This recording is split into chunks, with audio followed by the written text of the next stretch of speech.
Yes, sir. Yes, sir. Welcome to a new edition of Sports Shop 27. I'm your host, Jermaine Coulter, and today's special guest. Oh, man, we got a former Jets in the house tonight.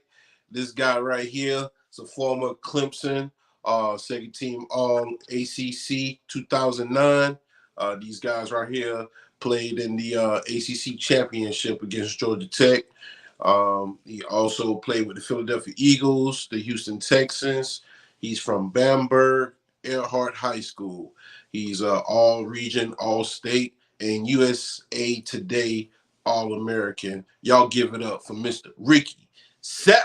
What's going on, Ricky? Let's go. What's up, brother? Hey, thank you for having me on, man. I appreciate you. I appreciate it. I appreciate you coming on the show, man. Thanks. For sure. everybody that don't know you, let them know a little bit about you and a little bit about your background. Man, so I'm Ricky Sapp. I'm from the Bamberg, South Carolina, the 51st state. Born and raised, man. My mom and dad, two sisters and a brother. Played football there and had the opportunity to go play at the best college in the world, Clemson University, from 06 to 09, and played in the NFL for 5 years. After that, did some personal training. Somebody taught me into being a substitute teacher. So I did that and coached high school football. And I just got done being a strength and conditioning coach for Clemson football. And now I do my motivational speaking full time and wrote a kids book as well. So that's a little bit about me. Okay. So growing up, who was the person that you looked up to the most? Was it a celebrity, a family member, a neighbor, cousin? What motivated you to start playing sports? Man, definitely a family member. Two things that motivated me. My mom used to have to drive through Orangeburg to go get my dad. And one day we rode by South Carolina State Bulldogs football stadium. And I was young, and I had no idea about the stadium, man. I didn't know. All I know is I rode by and I was like, "Mom, what in the heck is that?" And she told me, and that was when I initially started to, dream big. And then I had a cousin that played sports, and then my mom's brother, who was also into sports. So they were kind of the guys I looked up to. My cousin for sure, Michael Butterfield. I looked up to him when I was young, and those two guys kind of got me into playing sports. And then when I saw that stadium, that kind of just kind of put the dream in me to want to play in the NFL, man. That's great, man. We had other guests came in that said how much South Carolina State inspired them to play football, gave you something to look forward to and dream of. So what was your first sport when you played? My first sport was football, man. I was about 10 years old. And the crazy thing about it is at my school, was where the Little League Pop Warner had practice. And one day, me and my mom and sister and brother, we drove by the gate and saw him practicing. And I'm like, "Mom, can I play?" So my mom stopped the car. I jump out. I asked the coach, "Can I play?" And then that's when sports for me started. Okay, cool. So you started playing football at the age of 9. Was there any other sports you were involved in at the time? Oh man, most football players, we think we can play basketball. So basketball and track is what I also did. And I know a lot of you out there probably don't remember, but Darius Miles, when he was playing with the Clippers, during that time, I wanted to be Darius Miles. So basketball was basketball was kind of my first love, almost, because I loved it so much once I started playing it. All right, cool. So you go into middle school. You still playing football? Did you give basketball up, or you kept playing? Oh no, I kept playing basketball, man. I even made the junior varsity basketball team in 8th grade, even though I didn't play that year. But I made the junior varsity basketball team in 8th grade. How tall are you during that time? I think I was 6'4". I was tall a long time, man. Okay, cool. So talk about the area, Bamberg, a little bit. Describe that to people that are watching and tuning in. A lot of people may not know about the area. Talk about, Friday Night Lights in Bamberg. Give us that atmosphere.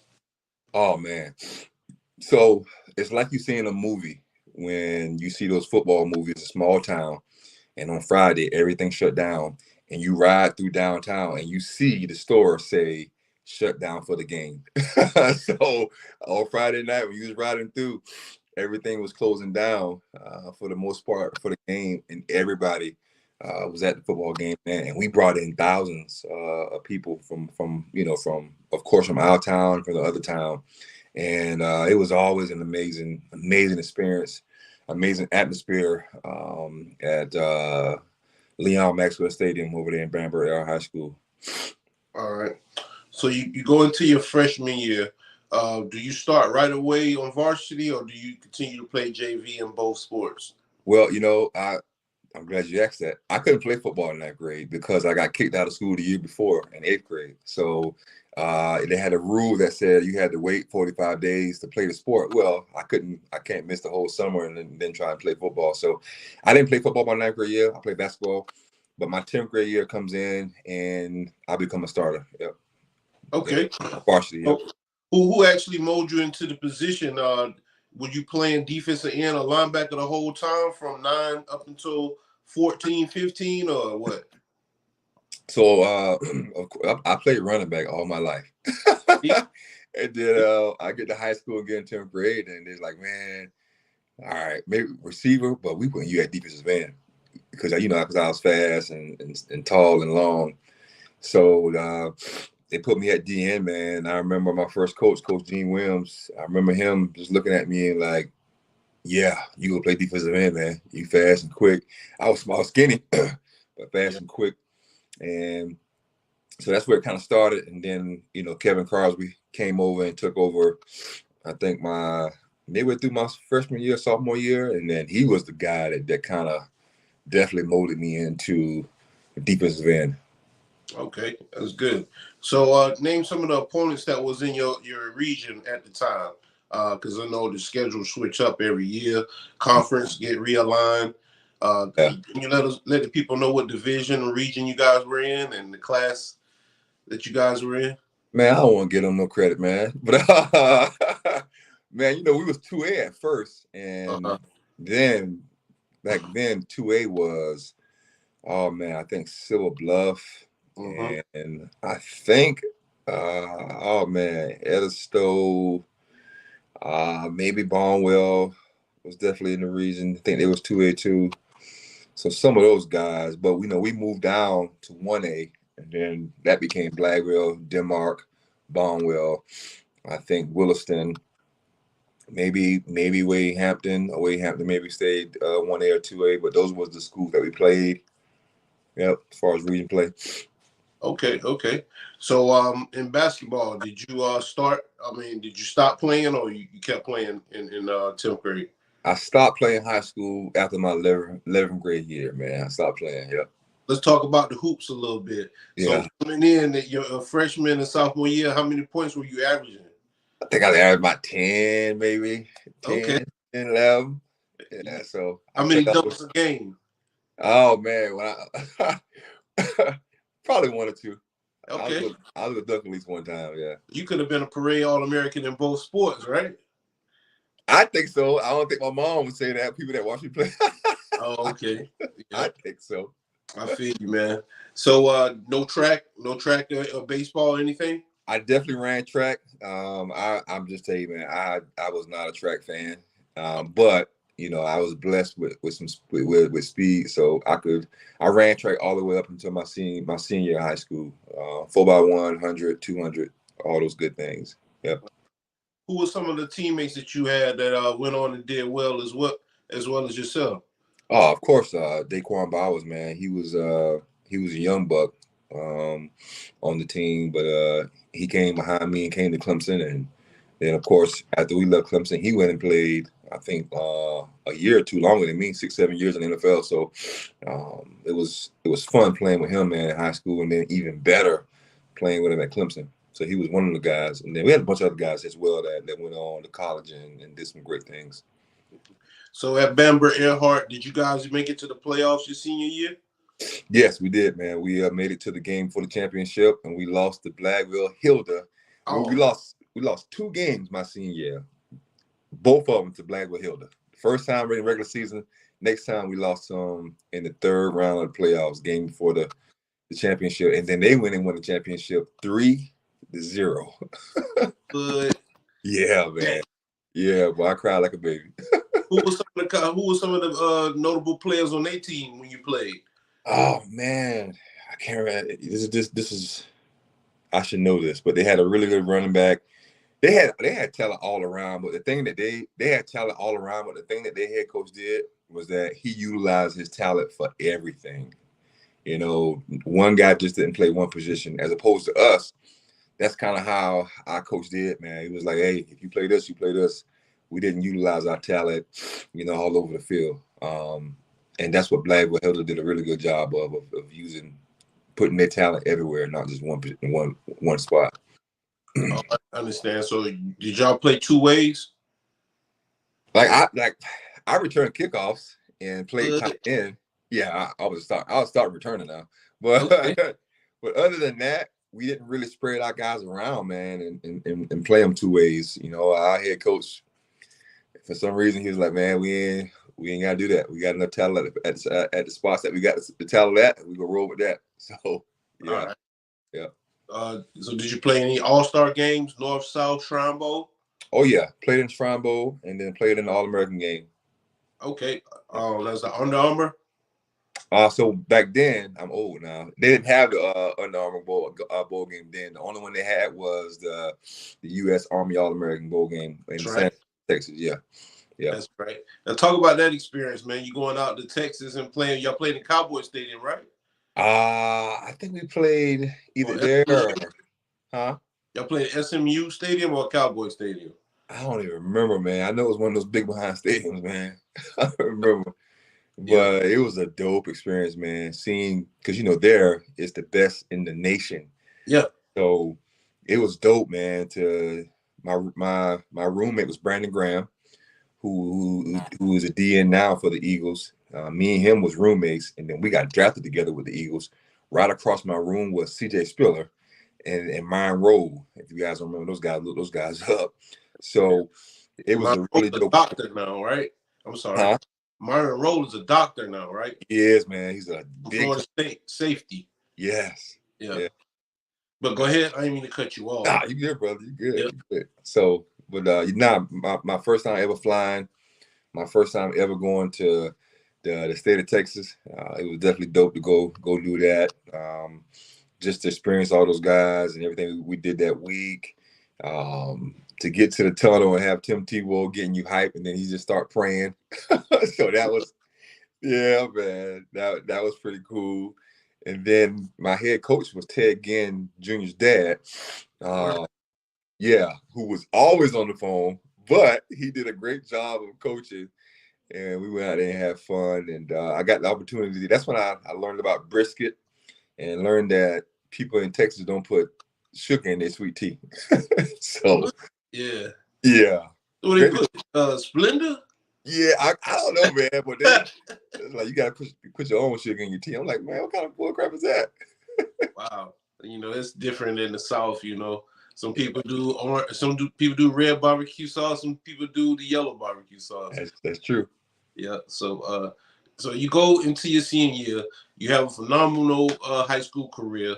I think you had maybe 11 sacks one season in high school, bunch of tackles for loss. Now you got all the recruitments coming in. What letters are coming to your house? How many coaches are coming and visiting your mom and telling them we want your son to come to our university? Oh man, I was so blessed, man. All the Division I schools you can think of, notable. I can remember Florida coaches coming by, Tennessee coaches coming by, Oklahoma coaches coming by, Georgia coaches coming by. Um, Talking to rest in peace, Pete, Penn State coach, legendary coach. I can remember talking to him on the phone. LSU, all those guys, man. So I got letters from all those guys every day at school, at home, and during that time, I was living with my mom's parents and my mom, my grandma, my mom's mom. Rest in peace. It got to the point where she said, "Look, I'm not going to the mailbox no more because all the letters are for you." And she said, "You tell those coaches to stop calling my house past 9 o'clock at night." So it was intense, man. It really was. Yeah. So you get down to it. Well, who did you go visit? Man, I went to Georgia a couple times.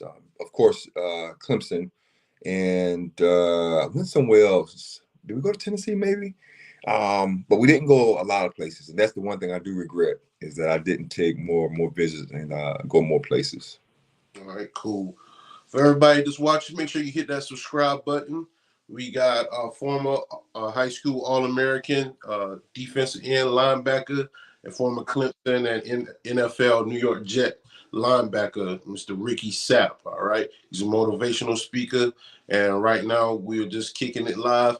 So, Ricky, you go to these visits. Which campus were you liking the most at the time?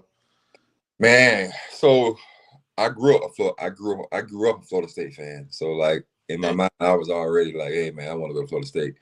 But Georgia was a campus that I really liked. I went there a couple of times, went to a spring game and went to a couple of games. So I think Georgia was one of the campuses that I really, really, really like. You know, Clemson was always kind of a second thought. I didn't really think about it, but I kept going back there and was like, man, you know what? Wait a minute.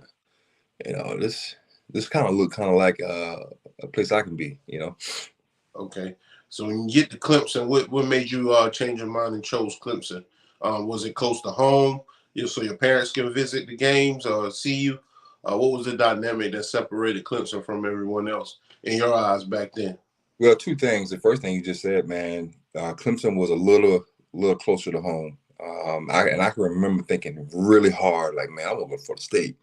But when they told me how far it was, I was like, you know, I don't want my mom and dad to have to travel that far to come to a game or try and get to me.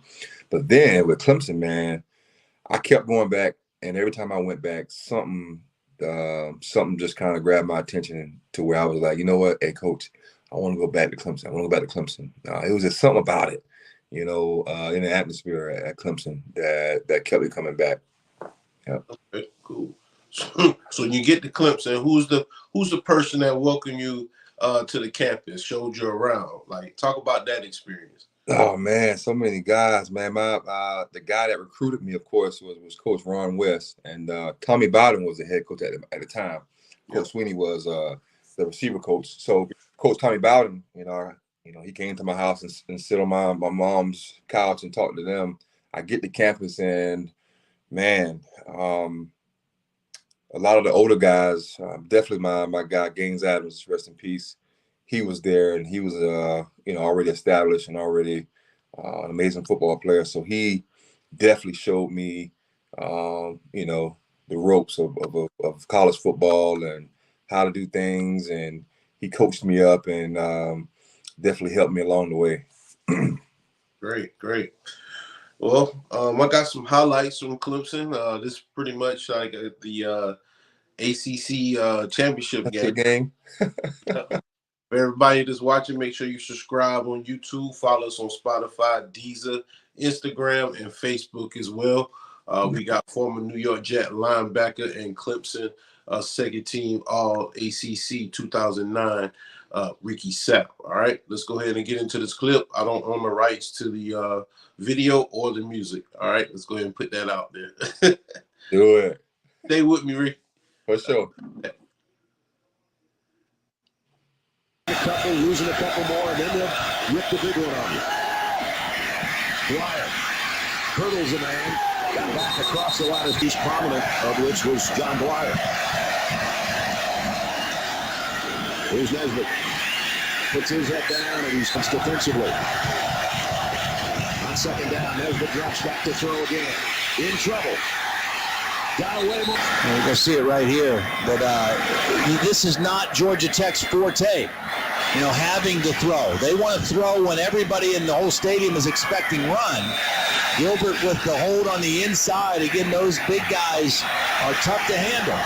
Thought they had first is a sensation, and that's why there's no crying on ESPN. Nesbitt drops to throw, getting pressure, and throws cold to Tampa. So we got a red-hot game. And now Clemson's defense, another loss of 2. Ricky Sapp on their spread option offense. Nesbitt going to throw it. And Yeah. So talk about that game a little bit. What you remember the most about that game? Just making sure you maintain containment, or What was Man, going you know, Georgia Tech ran that on? doggone funky offense, man. That's so definitely the one of the things I remember is that play assignment ball. And then I remember CJ Spiller put us in a position to try and win and almost win that thing. But we lost at down the last couple of minutes. But it was an amazing atmosphere, definitely. All right, cool. Who was y'all toughest opponent back then in the ACC? Oh man, definitely. You know, Florida State was definitely tough. Virginia Tech was tough back then, man. You know, they had all those guys on defense. I can't think of his name. The safety, whatever his name is. Cam Chancellor. Yes, sir. Yes, sir. They had all those dogs, and then you know Tyrod Taylor was a young buck, just Right. coming in elusive and fast. So they were tough. But Florida State was tough. Virginia Tech was tough. I'm trying to think who else in the ACC was tough at the time. I think NC State was kind of still a little tough, but definitely Florida State and Virginia Tech was tough. Okay. All Yeah. right. What was your favorite place to play, other than Clemson Stadium? Other than Clemson, it was always fun to play in Florida State. That was an amazing atmosphere, man. Virginia Tech was an amazing atmosphere, just because of where you sit as a team. We right by the state, right by the fans, and it gets loud in there, man. It gets loud in there. Yep. So talk about Coach Tommy Bowden at the time. This is probably right at the end of his era, right? Mm-hmm. Mm-hmm. So talk about him a little bit. What type of coach was he to you? Coach Bowden was the type of guy that, you know, he coached the coaches on how he wanted things done. And that's kind of how he moved around. But he also, you know, he came, you know, he would come to me if he had some stuff to say that need to be said. And he was one of those guys at practice that he overlooked everything. And if he saw something, you know, he would step in. If not, he allowed his coaches to do the coaching. So he would evaluate, and then after practice, of course, he would have his notes, and then he would talk about them. I always have a deep love in my heart for him, man. I really will. He recruited me. He sat on my mom's couch, and you know, he gave me a chance, man, to play college football at a high level. So definitely have a lot of love for that guy. Talk about the brotherhood with your teammates. A lot of notable guys played on that team with you, went on to the NFL like yourself. Mention them. Talk about, you know, some of the people that you had and fun or you enjoyed playing with. Man, the whole team. But I came in with CJ Spiller, DeAndre McDaniel, Jacoby Ford, Michael Palmer, Richard Jackson, Jamie Cumbie, Crescent Butler, Byron Maxwell. A lot of those guys, you know, like CJ, Jacoby Ford, DeAndre McDaniel, went on to play the NFL, Michael Palmer as well. So the guys that I came in with, of course, you know, I enjoyed playing with them. It was fun. It was so fun, man, practicing with CJ and Jacoby every day. You're talking about elite speed. So practice was always fun. Trying to chase those jokers every day. And then I had a bunch of other teammates, man. You know, DeQuan Bowers came in, and he was my teammate. And I'll say this, man, so everybody can hear this. When DeQuan came to Clemson, man, college got so much fun for me, man. It was so amazing to have, you know, your brother playing alongside you again at Clemson. So he was definitely one of the guys. Byron Maxwell, who came in with me, he played for the Super Bowl twice. He was a part of the Seattle Seahawks, Legion of Boom. He was part of that. So me and him, we were close, and so many other guys on that team, man. But those are some of the noticeable guys that I enjoyed playing with. Yeah. How many bowl games did you guys play in your era? My era, we played a bowl game every year, man. I think the biggest one maybe was, we played in the Music City Bowl twice. We played in the Gator Bowl when nobody knew who Big Sue was when they had Nebraska. Yeah. We played in that game, and then we played in Chick-fil-A bowl game one year as well against Auburn. So I played in the bowl game every year. Which one was your favorite out of the four? Man, Chick-fil-A, man. We had them Chick-fil-A sandwiches. I think the music. I think either I couldn't play in the Gator Bowl because I was hurt.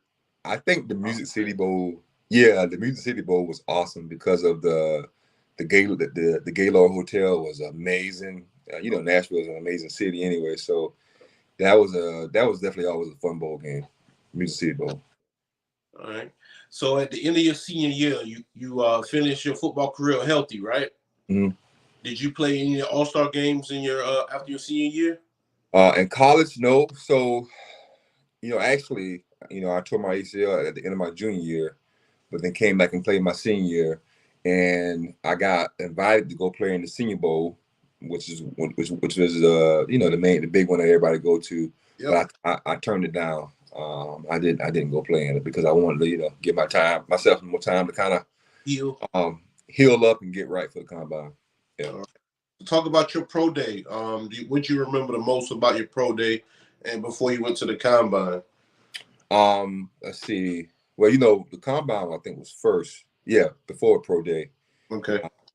But my pro day was it rained a lot, but it was so fun, man, to see the other guys that you played alongside for 4 years, to see that they was trying to live their childhood dream, man. Seeing them get out there and work and do drills. Like we literally had fun together, just feeding off each other with doing drills and just motivating each other and encouraging each other, because this was a dream that, of course, all of us wanted since we was kids. Right. Yeah. So if you had to pick one album that you really listened to during that era at Clemson, what artist stood out the most to you? Oh man, that's Like a good one. what musician were you really like into, like during your college years? You was a big fan of them. Well, I gotta say this. Y'all probably don't remember this guy, but I listened to Pastor Troy before. Okay.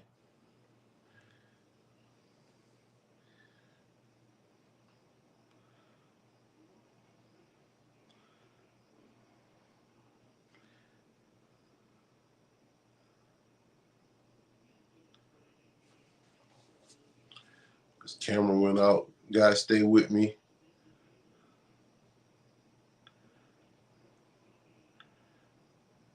I think he's trying to come back in. Can you hear me, Ricky? All right. I'm gonna have to let him back in. For everybody that's watching, make sure you hit the merch store. The links are available at the end of the show, and also at the bottom right there on the ticket. You can get shirts like this, or get your own. You got women, men's, and kid apparel. It's on bonfire.com. For everybody that's watching and wondering why I'm standing here, I have guest Ricky Sapp from the New York Jets on here. Man, sorry about that, man. Somebody called you, right? Yeah, man, some bull crap. Yeah. It's okay. Yeah. It happens. But we were just talking about the music. You said Pastor Troy. Yeah, y'all don't know about Pastor Troy. Man, before every game, Pastor Troy, Attitude Adjuster, and a couple other songs off his album. And then man, I always love Rick Ross. I think he had just started coming on the scene, maybe. Yeah. And through that. Yeah. So, and then Young Jeezy. And oh man, a lot of upcut. I love that Trick Daddy song. With the band, we're gonna let the band handle this. Dun, Okay, yeah, dun, yeah. dun, dun. Yeah. But Pete Troy was my guy. Even in the NFL, man, I still listen to Pete Troy before games. Attitude Adjuster.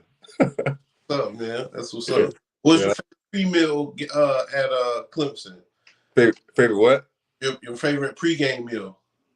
Oh man, probably on the good side, grilled chicken, mashed potatoes, and some string beans, man. That was probably the pregame meal, and some pasta. Definitely wanted to try and get some carbs in me so I can have a little bit of energy. There you go. Yeah. Cool. Now, we talked about the pro day and combine comes up. What happens? You said combine is before pro day, right? Yeah. How was the combine for you? Did you work out? Were you able to do something for that? Yeah, definitely was able to do everything, and it was definitely a shock as far as how much they work you leading up to getting to the actual pro day, what you guys see on TV. So, what you guys see on TV, you think it's all, good and willy-nilly. Nah. Leading up to that, man, it's a lot that goes on with, early mornings, meetings, testing, and all kind of stuff, man. But an amazing experience, man. Just to be there and see all the other guys from college teams, all the tests we had to do, meeting with different brands like Nike and Reebok, Adidas, and seeing everything they have. It was real cool, man. Because they gave us so much stuff. I literally left in my room bags of stuff, man, from those brands, because they want you to sign with them, so they give you a lot of stuff to check out. But I had a really good combine, man. The drills was great. 40 was pretty good. My bench was really good. And one of the things I remember is after doing that last drill, they tell you, all right, keep walking. Let's go to the airport. Hey, that's what's up, man. Yeah. So you go into the draft and get picked up 5th round by the Eagles, right? Yeah. So talk about that day. Who were you with? Were you with your family? Where were you at? Just talk about that moment for a little bit. Well, first, let me say go Cowboys. Let me say that. But 2010, man, I'm at my godmother's house. My mom, my dad is there. My college girlfriend is there. All my friends are there, and we are, we waiting around, man. And I remember sitting in the back room looking at the TV, and I had a BlackBerry. I had a BlackBerry, and I remember it wrong. And I remember like yesterday, man. The BlackBerry phone when somebody called, it was a kind of black, bluish background, and a 215 number came up, and I'm like, hello, and it's Andy Reid, and I'm like, yo. And I remember my college girlfriend, she walked in, and I was on the phone. I was like, tell them Philly, and she ran and told them. And my mom, I wish I had a picture to show y'all. My mom ran in, and the waterworks. She on my shoulder crying while I'm talking to the D-line coach, the general manager, and Andy Reid. My mom just crying, and man, that was you're trying to get me emotional, man. That was special moment, man, for me and my mom and family, man. I know what it is, man. We from that way, man, where it's hard. Yeah, man. Nothing come easy. So that's why I had to get that in there, let the fans know about that moment. So after that, what's the next thing you do? You guys just sit around, talk, or you go out to eat. What happens? Oh man, me and my friends, we went. The plan was to go to Atlanta and have a good time, but I kind of fell in the draft, and I was like, man, let's just go. I think we went somewhere close by. So yeah, we went out and came back home, and then that next weekend, I had to pack up and drive to Philly. Yeah. Yeah. So you get to Philly. Who's the first person that welcomed you into the organization? Well, of course, the coaches, the general manager, and then all of the guys that I got drafted with: Brandon Graham, Raleigh Cooper, Nate Allen, all those guys. We're together, and we get in there, and I had no idea. I get you don't know if you don't know. I had no idea who the heck a lot of the guys was, man. So you walk in the locker room and you see Jason Peters and Trent Cole, but Michael Vick is there. So you're like, bro, you starstruck. You're like, where's Michael Vick? So, but you walk in and you see all these other guys: Jason Peters, Trent Cole, Jaquay Parker, and McClain, Deshaun Jackson, and all those guys, and you just like, all right, this is the NFL. Let's go. Yeah. So I think this is like right at the end of Donovan McNair era. McNabb, and Vic comes back to the NFL from jail time, and then he comes and he gets $100 million contract. And you guys, he took a beat in that first year he came in. He had to wear a Teflon vest. Talk about the atmosphere of the locker room during that era when Vic first came back. Man, it was a great locker room, man. We had a lot of older guys that kept everything in perspective. If that makes sense, like hey, we here to do this, we here to work. Let's work. Let's get out. So the locker room was really good, man. Like I said, you had Jason Peters, amazing left tackle. You had Trent Cole, the amazing defensive end. Jaquay Parker, who was an amazing defensive end. You had Deshaun Jackson. You had Jeremy McClain. Then you had Michael Vick, who eventually took over. And, man, Vick was just like one of the boys, man. Honestly, one of the boys, humble. And he was just amazing to be around. So it was an amazing locker room, it really was. All right. So then you go to Philly and you leave and you go to New York. Yes, sir. About that transition there, what made you go to New York? Man, after my second year being in Philly, kind of went through some things, still kind of struggling with injury and got kind of frustrated. I made a bad decision as well during that time. And then, they released me. And, right away I get calls and I end up going to New York Jets with Rex Ryan. And when I say I love Rex Ryan, man, I love Rex Ryan. So I get to that locker room, and that was a great locker room. And, those guys in that locker room, man, I talk to them guys almost every day, man. That was a great locker room. And if you've seen Rex Ryan on TV, that's who he is, man. That's who he is, man. So it was amazing. It was fun to play for the New York Jets. Really enjoyed it. Okay, cool. You guys went to the playoffs during that tenure? Oh, man, did we go to the playoffs? Nope. We didn't go to the playoffs during that tenure. Nope.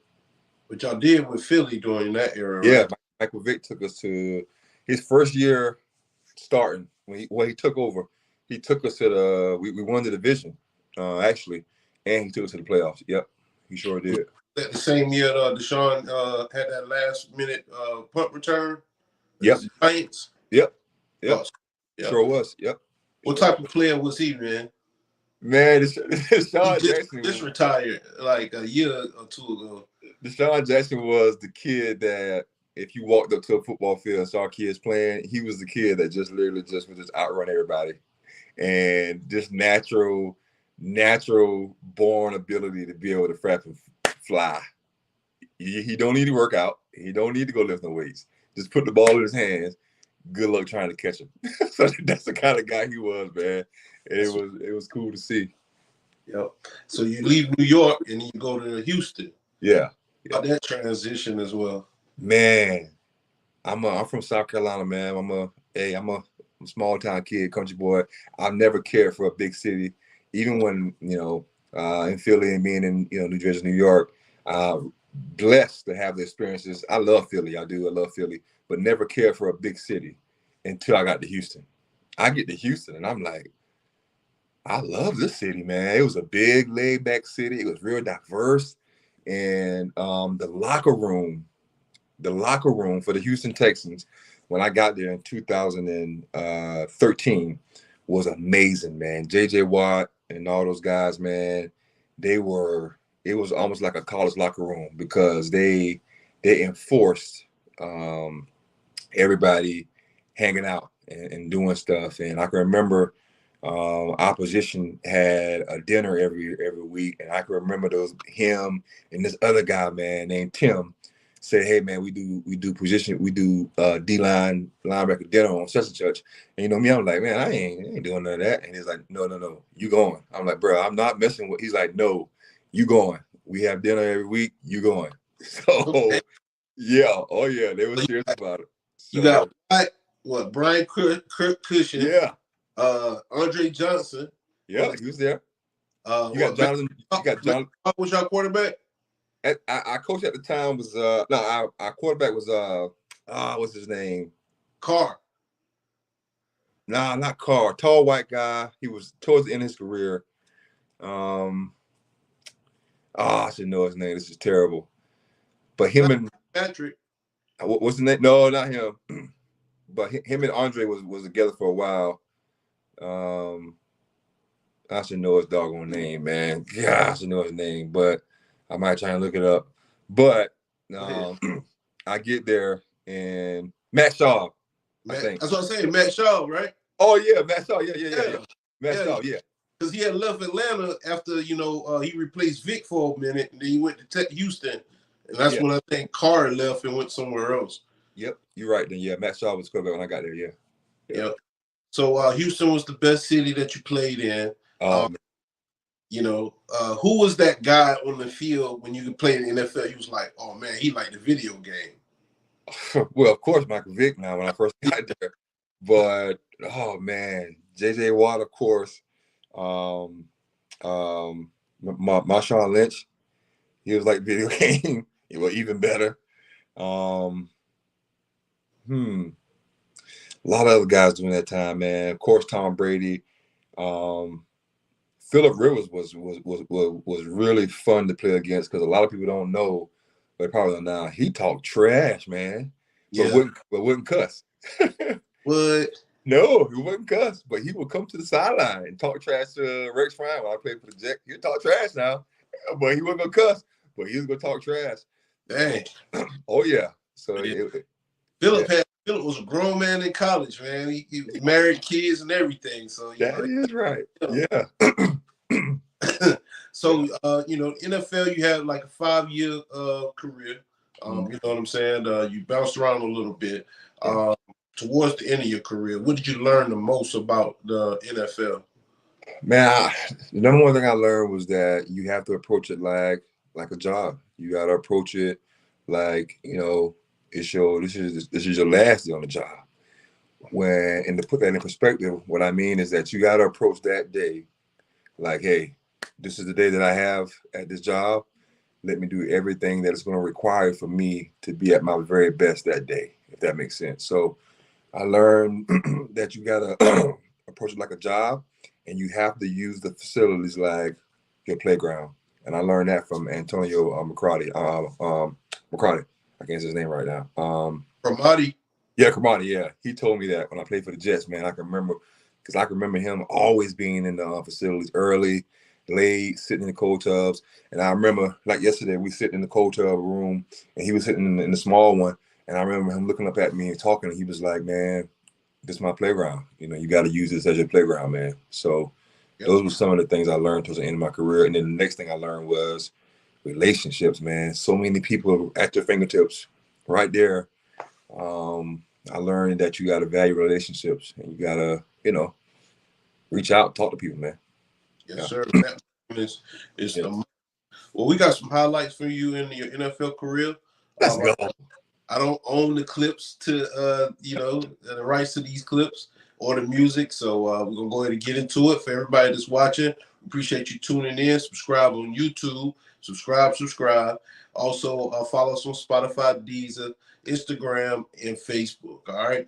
We'll go ahead and get into this clip. Stay with me, Ricky. All right. For sure.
I know.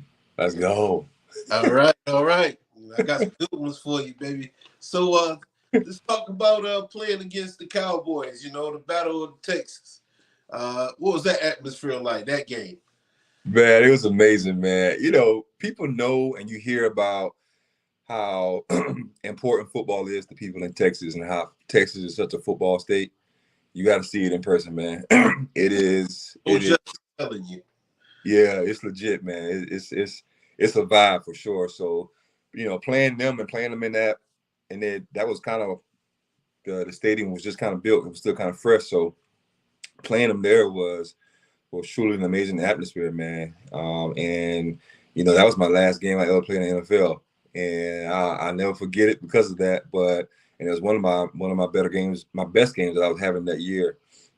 So it's the battle of the best team in Texas when it came to football when you played them. So it was dope, man. Balls to the wall, and I think we definitely went into overtime that game. Tony Romo and them boys. Yep, there you go. Yeah. So let's talk about life after football, Ricky. Right now, I see you as the dancing motivational speaker, right? Oh And yeah. everybody can follow that on Facebook. Talk about what happened after football. You teach school a little bit, you go to Clemson and you work with the kids and the team there. Talk about life after football and what you got going on now. Life after football, man. God showed me. It was rough. It was rough. Now it was rough. It took me a while to come to grips with not playing ball. But then God revealed to me that my purpose was to work with kids and to do motivational speaking and to travel to schools and talk to kids. So, I did personal training. I coached high school football. I was a substitute teacher, all that good stuff. And then, I was a strength coach for Clemson football. I did that for a little while as well. But now what I do is I do my motivational speaking full time, where I travel all over the schools and talk to kids. Wrote my kids book, which is called Dream Big. That came out early this year in April, and that's for kids from about 1st to 5th grade. And that book talks about my stories, about as far as how I got into playing football, riding my South Carolina State Stadium, and then dreaming big and believing that I can play ball, and being the first to do it from my hometown, and how I now how I travel around, telling kids a message. All right. So what are some of the main messages in your book? You say follow your dream big. What are some other messages in your book? And also talk about some of the hurdles that you had to overcome to get to the NFL. Some of the messages in my book talks about man, if you can see it and you can believe it, man, it'll happen for you. I saw that stadium and it turned something on in me that made me believe that I can do something big, and it started me to dream big. I also talk about how you don't need nobody to believe in you. I told my mom and dad that I was going to play in the NFL when I was young, and my mom and dad didn't say no or yeah. They said, okay, son. And what I realized was that I didn't need them to believe in me. You have to believe in yourself. For me, some of the hurdles that I had to get over, man, were, of course, putting in that hard work to first and foremost get to the college level and then get to the NFL level. But within getting to the NFL, started to have some injuries, struggled with injuries in the NFL, went through anxiety and depression. So went through a lot of different things, man, and had to get over a lot of hurdles to get to the point where I'm at now, where I can now travel around and try and encourage this generation and also adults as well, and tell them a little bit of my story and try and motivate them. All right, cool. So, what is your message to the youth? I know you got NIL deals now. I know you wish you had that in college. It'd have been crazy paid right now. Would have been nice. Yeah, man. Also, yeah, like, what is your message to the youth? So the main message I tell them, or just in general, like for anybody that's trying to play college football, or in high school, getting letters coming to them, they're a prospect. What is your advice to them? My advice definitely to the high school kids, middle school kids, any kid that has aspirations of wanting to play college football, and go farther than that as well, is that it's not gonna fall in your lap, and then you have to work for it, and you got to work for it one day at a time. Everything you do needs to point towards, I want to play college football, I want to play NFL football, and then the next thing that I would tell them is that if you are good, it don't matter what school you at, they gonna find you. I was at a 1A school and they found me. A lot of times I hear kids say today, colleges don't come to my school, I'm not getting the looks. If you good, they'll find you. So know that when you put the work in and it shows on the field, somebody will find you. So when you do that and you believe, so when you put the hard work and you put the belief with the hard work, it's hard to be denied. And then nowadays with social media, it's so big. I always tell kids, I say, look, the one thing that I learned was that it's cool to get on social media and say, oh man, I'm putting in work, look what I'm doing. But what are you doing when you're not showing the world that? Because everything you do in the dark will come to light. Coach Sweeney used to say that after every practice. And I had no idea why he said it so much. But I learned that you can say who you are and say what you want to do. But eventually the world is going to say, okay, we've been waiting to hear. We've been waiting to see what you say you've been doing. So show us. So, to all kids out there, man, don't just talk about it, because your number will be called and the world will be waiting to see what work you haven't putting in. One of my teammates I played with the New York Jets, Brick, he told me, he said, man, there's no substitution for hard work. And then there's not. And somebody like me who's I'm here for the kids. I love them to death. And I used to always tell kids when I was coaching high school football, I wish I could just give it to you. I wish I could, but it's not how it works. You got to put the work in. So there's no substitution for hard work. You got to put in the work. Yeah. All right, man. Any shout outs before we head out tonight? I got shout out. Oh, I got shout out Danvers, South Carolina, 51st state. But definitely got to shout out Alan Williams for connecting us, man, and giving us the opportunity, man. And then definitely want to shout out you, man, for giving me the opportunity and this amazing platform, man. And I want to say to you, man, that I'm gonna say this right now, man, that I pray that this thing goes to wherever you want to go, and I pray that goes somewhere big. I really do. So shout out, much love to you, man.